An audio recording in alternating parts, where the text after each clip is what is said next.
उसने वेश्या के कुसंग से अपने सारे पुण्य नष्ट कर लिए और धन के लोभ से अपनी पत्नी को निर्भय करके व्यभिचारिणी बना डाला।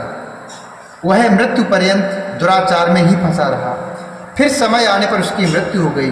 वह पापियों के भोग स्थान घोर यमपुर में गया और वहाँ बहुत से नरकों को भोग कर वह दुष्ट आत्मा इस समय विंध्य पर्वत पर पिशाच बना हुआ है। वहीं पर वह दुष्ट पिशाच अपने पापों का फल भोग रहा है। तुम उसके आगे यत्नपूर्वक शिव पुराण की उस दिव्य कथा का प्रवचन करो जो परम पुण्यमयी तथा समस्त पापों का नाश करने वाली है। उत्तम शिव पुराण की कथा के श्रवण से उसका हृदय शीघ्र ही समस्त पापों से शुद्ध हो जाएगा और वह प्रेत योनि का परित्याग कर देगा और दुर्गति से मुक्त होने पर उस बिंदुक नामक पिशाच को मेरी आज्ञा से विमान पर बैठाकर तुम भगवान शिव के समीप ले आओ।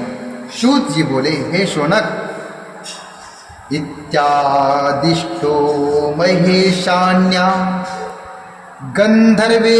गंधर्वेन्द्रश्च तुम्बुरुः मुमुदे अतीव मनसि भाग्यम निजम वर्णयते। सूत जी बोले, हे शौनक, महेश्वरी उमा के इस प्रकार आदेश देने पर गंधर्वराज तुम्बुरु मन ही मन बड़े प्रसन्न हुए और उन्होंने अपने भाग्य की सराहना की। तत्पश्चात उस पिशाच की सती साध्वी पत्नी चंचुला के साथ विमान पर बैठकर नारद के प्रिय मित्र तुम्बुरु वेग पूर्वक विंध्याचल पर्वत पर गए जहाँ वह पिशाच रहता था। वहाँ उन्होंने उस पिशाच को देखा। उसका शरीर विशाल था और उसकी ठोड़ी बहुत बड़ी थी। वह कभी हंसता, कभी रोता और कभी उछलता था। उसकी आकृति बड़ी विकराल थी। भगवान शिव की उत्तम कीर्ति का गान करने वाले महाबली तुम्बुरु ने उस अत्यंत भयंकर पिशाच को बलपूर्वक पाशों द्वारा बांध लिया। तदंतर तुम्बुरु ने शिव पुराण की कथा बांचने का निश्चय करके महोत्सव युक्त स्थान और मंडप आदि की रचना की। इतने में ही संपूर्ण लोकों में बड़े बड़े वेग से यह प्रचार हो गया कि देवी पार्वती की आज्ञा से एक पिशाच का उद्धार करने के उद्देश्य से शिव पुराण की उत्तम कथा सुनाने के लिए तुम्बुरु विंध्य पर्वत पर गई हैं। तब तो उस कथा को सुनने के लोभ से बहुत से देवता और ऋषि भी शीघ्र ही वहाँ जा पहुँचे। आदरपूर्वक शिव पुराण सुनने के लिए आए हुए लोगों का उस पर्वत पर बड़ा अद्भुत और कल्याणकारी समाज जुट गया। तत्पश्चात तुम्बुरु ने उस पिशाच को पासों से बांधकर आसन पर बैठाया और हाथ में बीड़ा लेकर गौरीपति की कथा का गान आरंभ किया। महात्म्य सहित पहली अर्थात प्रथम संहिता से लेकर 7वीं संहिता तक शिव पुराण की कथा का उन्होंने स्पष्ट वर्णन किया। 7 संहिता वाले शिव पुराण का आदर पूर्वक श्रवण करके वे सभी श्रोता पूर्णतः कृतार्थ हो गए। उस परम पुण्यमय शिव पुराण की कथा को सुनकर उस पिशाच ने अपने सारे पापों को धोकर उस पैशाचिक शरीर को त्याग दिया। शीघ्र ही उसका स्वरूप और रूप दिव्य हो गया। अंग कांति गौर वर्ण की हो गई। अंग कांति गौर वर्ण की हो गई। शरीर पर श्वेत वस्त्र तथा सब प्रकार के पुरुषोचित आभूषण उसके अंगों द्वारा उद्भाषित करने लगे। वह त्रिनेत्रधारी चंद्रशेखर रूप हो गया। इस प्रकार दिव्य देहधारी होकर श्रीमान विंध्युक अपनी भार्या चंचुला के साथ स्वयं भी पार्वती पति भगवान शिव के दिव्य चरित्र का गुणगान करने लगा। उसकी स्त्री को इस प्रकार दिव्य रूप से शोभित देखकर वे सभी देवता और ऋषि बड़े विस्मित हुए।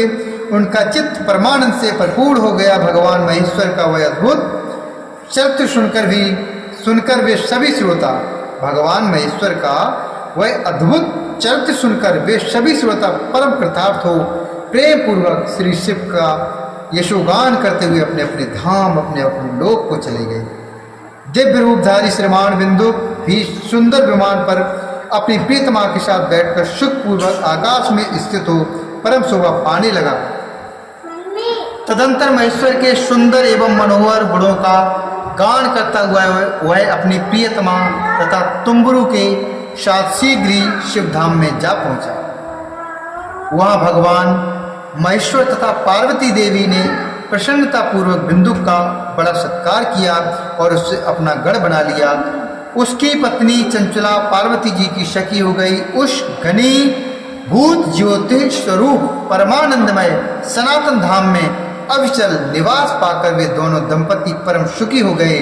यह उत्तम इतिहास मैंने आपको सुनाया, जो पापों का नाश करने वाला, उमा महेश्वर को आनंद देने वाला, अत्यंत पवित्र तथा उनमें भक्ति बढ़ाने वाला है। जो इसे भक्ति पूर्वक सुनता है अथवा एकाग्रचित होकर इसका पाठ करता है, वह अनेक सांसारिक सुखों को भोग कर अंत में मुक्ति को प्राप्त करता है। यदम शृणुयाद भक्त्या कीर्तयेद समाहितः स भुक्त्वा विपुलान् भोगान् ते मुक्ति वाप्नुयात्। इति श्रीस्कान्दे महापुराणे शिवपुराण महात्म्ये बिन्दुसद्गति वर्णनम नाम पंचमोऽध्यायः। इस प्रकार श्री स्कंद महापुराण के अंतर्गत शिव पुराण भाग में बिंदु सद्गति वर्णन नामक 5वां अध्याय पूर्ण हुआ। बोली शंकर भगवान की जय, बोली आनंद कंद भगवान की जय, बोली श्री हरिनारायण भगवान की जय, बोली श्री रामचंद्र भगवान की जय।